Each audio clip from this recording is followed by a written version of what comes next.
Hi, guys. So it's our first episode for a podcast. We're going to talk about social media management and marketing overall.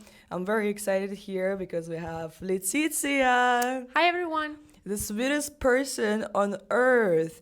Right, Letizia? Please tell me, who are you? I'm Letizia and I'm a social media manager in New York. I've been doing this for over a year now and I have my own business, 16 clients, busy Isn't life. it insane? Like 16 clients. I can't imagine just for you, right? Yeah, Yeah. So it's this is just me and my editing guy that lives far yeah. away from me. So, can you please share the story behind your business and what inspired you to focus specifically on the restaurant industry? I mean, about your social I media. like to eat and I'm Italian. So I used to be an au pair when I moved to New York. And, I had a lot of free time. So I was kind of looking, not for a side job, but I wanted to invest my time in something good. And I had this friend, which actually is my mentor, and it was a social media manager, and he was looking for a kind of an assistant, somebody to help him out with filming or posting. So I was like, you know what? I can work from home, or I can just come with you when I don't have the kid with me. And it was a way for me to learn something and invest my time in a good way. So I started helping him out. And unfortunately, he left New York. So Oh, yeah, it's not in New York anymore. He's a video maker in Italy now, but he's my mentor. We're still in touch. I love him so much. And this is how my journey started because after being his assistant, I took this NYU course for 8 months while I was in Italy for personal reason. And then I came back and I was like, you know what? This is what I want to do. I can work from my laptop. I can travel while I work. So this is how it started. And then restaurants, because I don't know, most of my clients are Italians, Italian restaurants. I guess I miss home and I like to be surrounded by Italians and Italian food. So I picked restaurants because for me it's easy to create contents and to play with food in terms of contents. to play with pasta a little. Yeah, and there are so many restaurants in New York, so you never run out of social media. So this is how it started, and this is why I picked restaurant industry. All right, thank you. So, can you please tell me, in your experience, how has social media transformed the way restaurants interact with their customers? Well, I will say, especially in New York, because right now I only have clients here. There are too many restaurants, so you always have to like kind of show people that you are the best. Yeah, exactly. So right now I see Instagram as a resume for restaurants. Like Exactly. people when people go out to eat, the first thing they do, they kind of check Instagram, the picture and the video.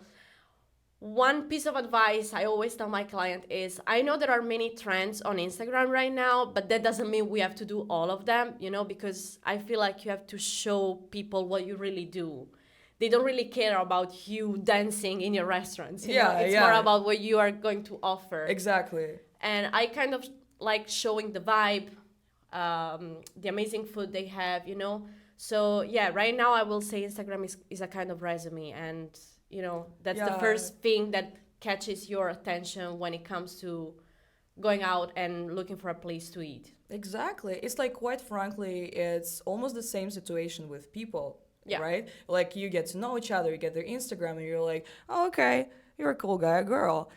So the restaurants You look basically. cute, you dressed up well. Yeah. This restaurant is like absolutely the same. So I could tell that it's crucial for restaurants nowadays, especially in this like competitive landscape, Yeah, like New York, exactly. to have like strong social Next stop, media Miami. presence.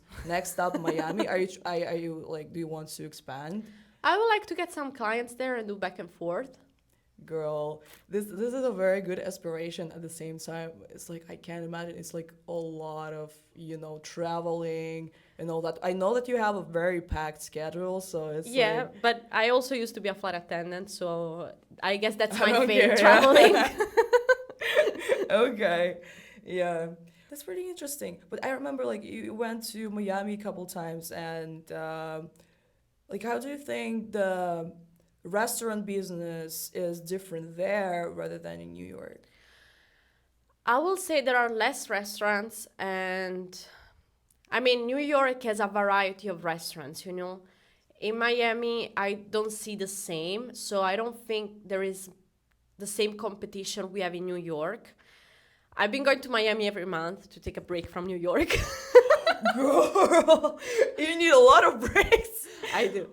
Uh, and to be honest, I should start to like get clients instead of just relaxing. I promise I'm gonna do that soon. For now, I just hang by the pool with my laptop. Just imagine, like, next But month. I don't see the same competition, and it might be harder to get clients, you know. But we'll see. We'll get there. Maybe Okay. together. Interesting. Yeah, why not? Take me with. Maybe together. Interesting.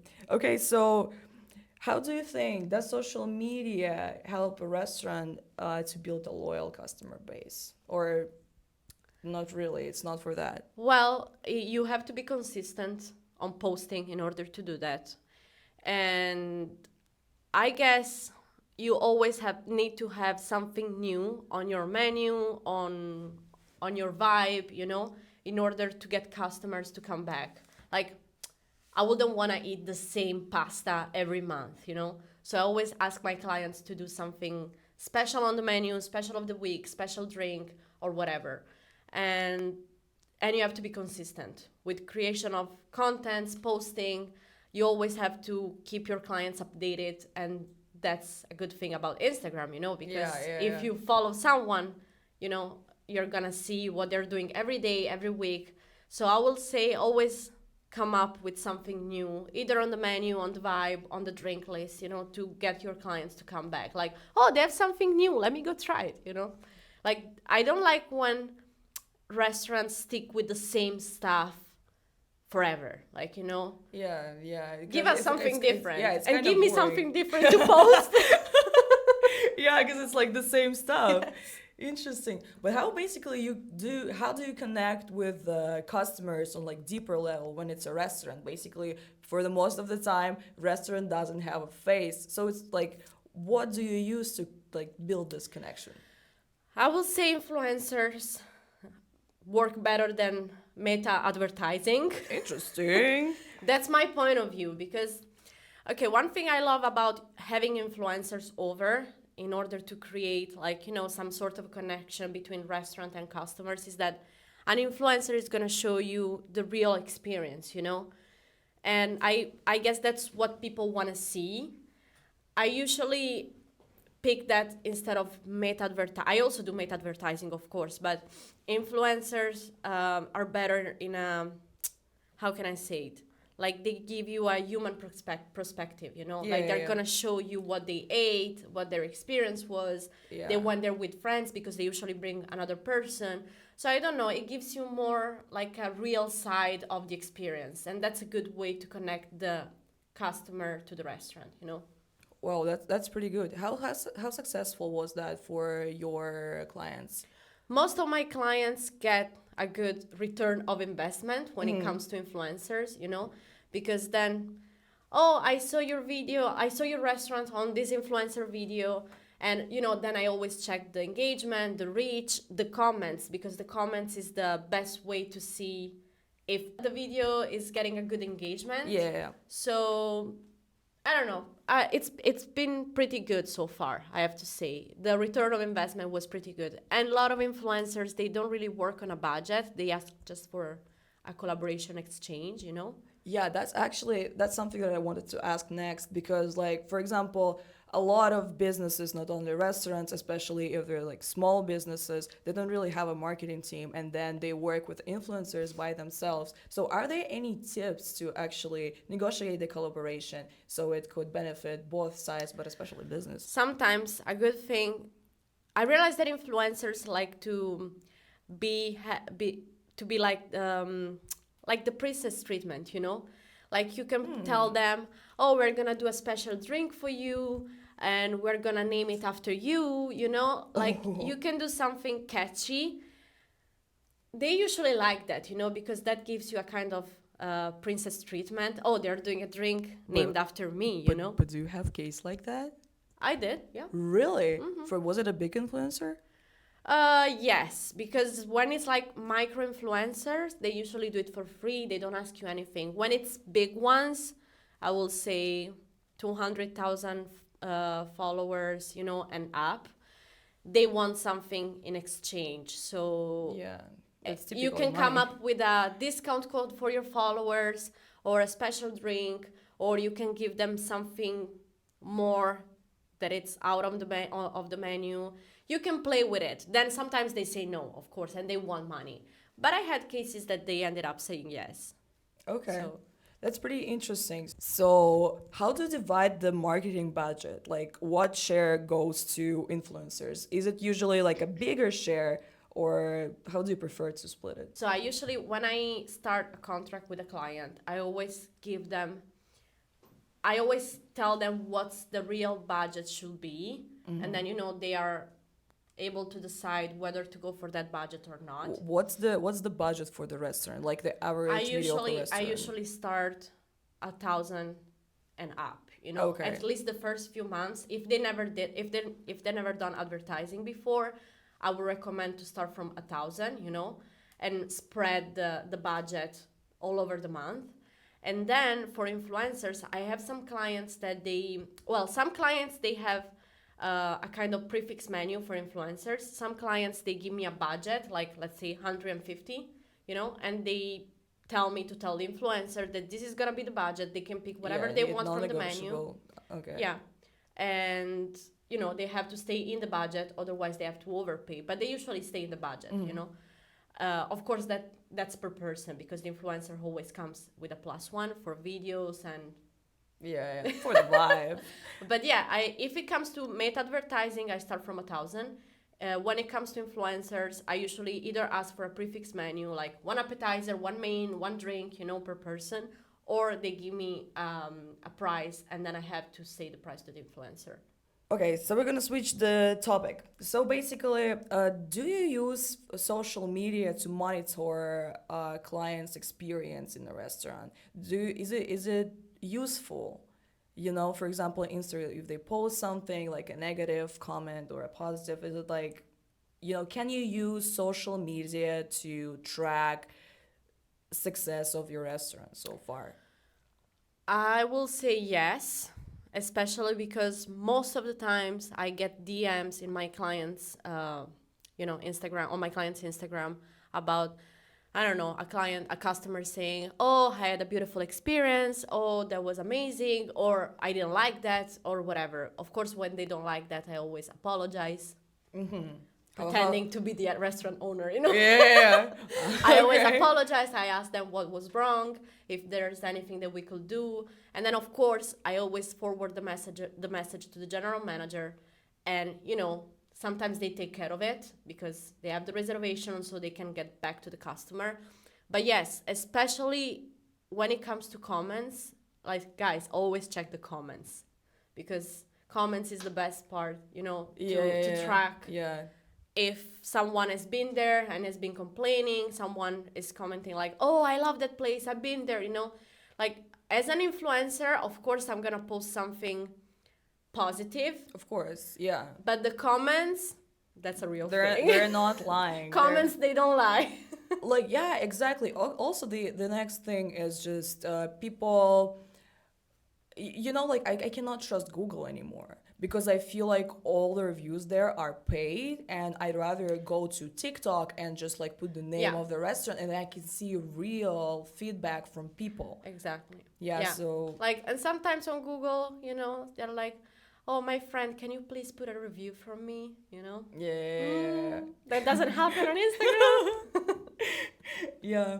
Also, another thing, that's just my personal thing, but I find it pretty hard to work with restaurants because there is no like clear, like you cannot see the return on investment pretty clear, because like you can show them, okay, I brought you like this amount of followers, you got this amount of reach, the engagement is very high, and then what happens is the owner just goes, well, how does it convert in money for me? Well, a good way to track that is always talking about influencers, because they bring people most of the time. let's say you're an influencer, I invite you over and I give you a personal discount for your followers with your name, like Camilla50. So your followers are gonna get 50% discount. In that way, when your followers come to the restaurant and use your discount code, we can track how many people you brought from your video. So that's a good way to track and to, kind of realize how much money we're making from your video, Yeah.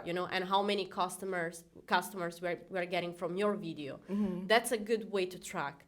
Then, of course, each restaurant has a reservation link and they can track from Google Analytics. There are so many ways to track.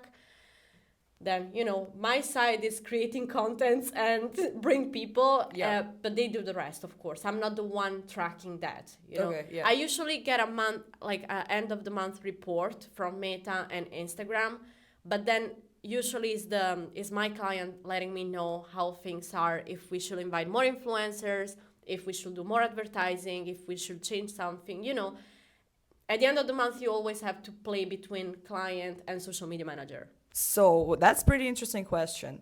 What trends do you see emerging in social media marketing for restaurants in the near future? Trends? Yeah. Hopefully not dancing trends. Well, very good point. Like, please make more food trends or drink trends, just stop with people dancing. Yeah. I don't know. I see social media focusing more on being funny, showing how funny you are as a restaurant owner.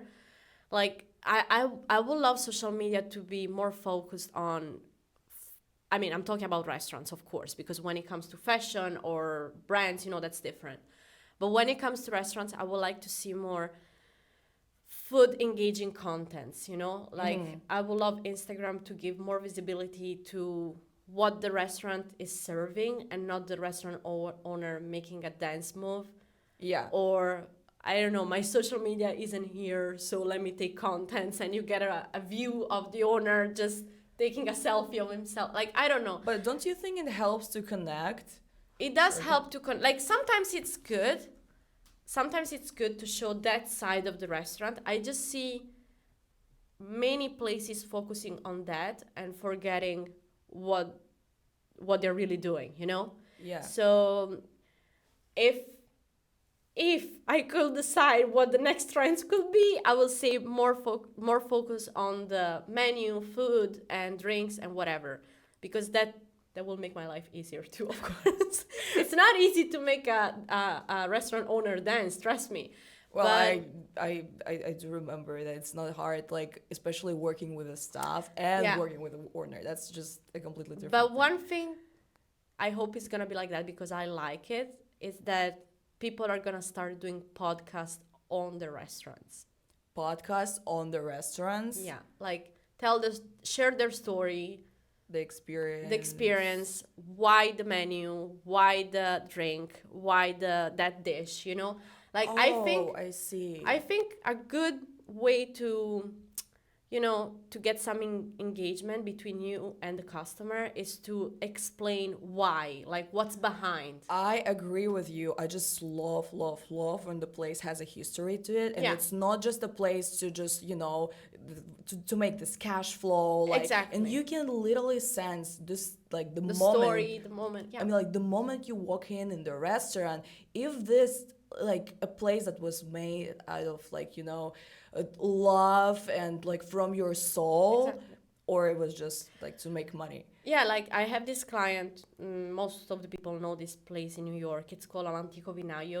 We know that, yeah. They make huge schiacciata, like filled with meat and fresh ingredients from Italy, and they come from Florence. And the owner used to have this teeny tiny shop in Florence where it's a family-owned business, and they were making this schiacciata in Florence, and he decided to open this business worldwide. So it's good to know that this place comes from Florence. It was a teeny tiny store, and now it's in New York. Like, that's a story to tell, and the ingredients come from Italy. So, I would like to see in the future places telling their story. I see. But not only behind the restaurant, also behind the drink, behind the dish, like in general. Like, people like to know why, when, and how. Yeah, yeah. I feel once the item has a story to it, it is more attractive, Yeah. way more attractive. So you think like the great thing to do would be create a podcast for a restaurant. Interesting. On what kind of platforms do you think it's going to be possible? Instagram and YouTube. Instagram and YouTube. Okay, okay. Yeah, that's I can envision that actually. That's a great idea. I think you should implement it. Yeah, and then you can play with employees, the owner. Like you can have a podcast of the owner and the bartender. Like behind the scenes, the owner asking questions. Like you can play with that content too. But also one thing I realized, people like to see the face of someone in the video, in the picture. Yeah, they react way more. Yeah. So it's good to have someone explaining something, someone in the picture. I think it's great for me to see, oh, this place has a face, Yeah, yeah. Like I will always like Antico Vinaio. If I think of Antico Vinaio, I make the connection to the owner because he's always in the videos, he's always in the picture. So it gives me a connection, He's it's a kind of a brand ambassador stuff, like he's like part of the brand. Yeah, for sure. Yeah, that's okay. Well, what do you think the customer journey is if they go through the Instagram? Like, what are the most like crucial things, the most important ones for the restaurants to have in their Instagram besides like having the food in there and maybe some like behind the scenes things? Are there any crucial moments that you could share with us? Well, one thing I've been trying to do is a lot of behind the scenes in the kitchen, bar, cocktail in the making, like, to show them what we do for real. I mean, the kitchen is clean. If the kitchen is clean, that's I important. always tell my clients when I'm going, so I make sure they have the kitchen. I never show up suddenly. But I like I think the journey is you go on Instagram, you hear about this place, you go on their Instagram, you check it out, you just follow it. Especially if it's my client. And then, you start checking the videos, you see what they do, and you start saving and resharing the videos to your friend, to your account, your story, But why would they share the video with the food if you're Well, going to think about it? You're my friend. I forward the video to you. Babe, let's go here next week. They have the best martinis. Okay, Babe, makes let's sense. go here. They have a pasta deal for the, Mhm. I always put share this with your friend in the caption. Yeah, exactly. Call to action, very strong call to action. Yeah. You always have to have it. But one thing I like is when I see many people saving the video, because in my personal opinion, if I see a restaurant and I save the video, it's because, okay, this is a good place, I might go next week. And then you go in your Instagram saved contents, you see the videos, and you know where you're going to have dinner next week, So I think that's the journey. Like, of course, you're not gonna see our account, see the video and be like, oh, I'm going there right now, but you're gonna save it or send it to someone. And so I always try to give people a reason to save the video and to reshare it, Yeah. And that's the journey, in my personal opinion. If you know any other journey, let me know. So, what are the main platforms that you use to promote restaurants? I know Instagram is number one for sure, but besides that, do you use any other platforms? I'm not a big fan of TikTok. I mean, no one is, except of Gen Z. I have some clients, they do YouTube, but I mainly focus on Instagram and Facebook. Instagram, I will say it's for young people, like when you are in your 21 until you're 40. So when it's like a chill place for young people, I usually post and focus and be consistent on Instagram. When it comes to restaurants that are more, how can I say, like, when you're like in your 50 and you're looking for kind of fancy spot, where to have dinner with your friends, I focus on Facebook more because that age range it's more focused on Facebook. Like, Yeah, I yeah, feel like yeah, yeah. Instagram is when you're in your 20s, 40s, 40s to 60, it's more Facebook, Yeah, So yeah, depending on the client, I also choose the platform and I focus more on that platform. yeah. Like, I have this restaurant like Babbo. I don't know if you are familiar Oh, with yeah, them. we've been there. Yeah, like Babbo, it's not a, I'm not saying that it's not a young place. Of course, young people go there too, but it's more like an iconic place from New York. It has been Oh, open for a yeah. few years, so it has regular customer, and maybe they are more into Facebook, because they're in their 40s, in their 50s. I'm not saying like that's the rule, I'm Yeah. just, that's something that I realized. Okay. They do a lot of wine dinners. They sell tickets for a prefix menu, and they do wine dinners. And sometimes when you're in your 20s, you can afford a wine dinner menu, like, so I will say it's a different age range. It's like more upscale restaurant Yes, as well. exactly. Yeah. Yeah. Okay, interesting. Well, still, I'm still wondering. You're a hero for this restaurant industry. That's just crazy. Guys, if you have a restaurant and if you're wondering where to find like the best social media manager in New York City for restaurants, here she is, Letizia. What are some common challenges restaurants face in managing their social media presence? Well, you always have to come up with ideas of new contents. Like, you can't be boring showing always a picture of a dish, a picture of a cocktail. Like, you need to create something that it's new. Like, I always All want the something. time, Yeah, yeah. I always want something new on the menu on my client side, and they always want something new from me, of course. One thing I do every day, constantly, is when I'm drinking my coffee in the morning, I open Instagram and I scroll. I scroll on the global I and swear find. I'm working, yeah. Yeah, I swear I'm working. I scroll on the global, and I find, I wouldn't call it trends, but just ideas. And I don't follow the same idea, but it gives me a vibe. And I always save the idea on my notes, and then I try to kind of reproduce the idea Yeah. on each client, because of course each client has a different vibe, Yeah. a different way of showing what they're doing. So I always try to adapt what I found. But yeah, that's part of my job, like being scrolling constantly. Yeah, like literally, social media management is a full-time job. And when I see that business owners do it by themselves, I'm like, do you have time for business operating? Like, this is so crazy. This is ridiculous. I guess because, like, if you'll delegate this stuff, first of all, you will get way more return on investment. Second of all, you'll get the time to actually operate your business. So, Well, one thing I can tell you about New York, a good thing, is that restaurant owners don't have time to do that. Like, most of them, they need someone 100%. And that's one of the reasons why I decided to pick restaurant as a niche. niche. As I decided to pick restaurant as a niche because they are too busy running the business, taking care of deliveries and crafting the menu or the cocktail list. So they're too busy with that, and they're always looking for someone to take care of the social media side.